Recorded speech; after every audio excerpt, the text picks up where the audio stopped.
How to make a call using Google Voice app.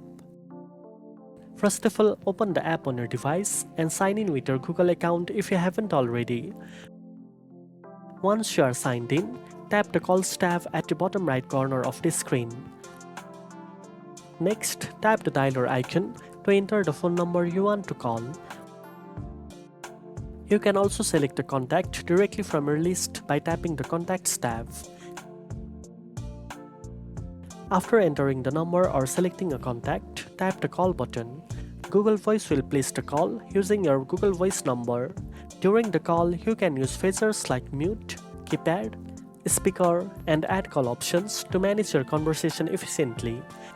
Once the call is finished, tap the End Call button to disconnect.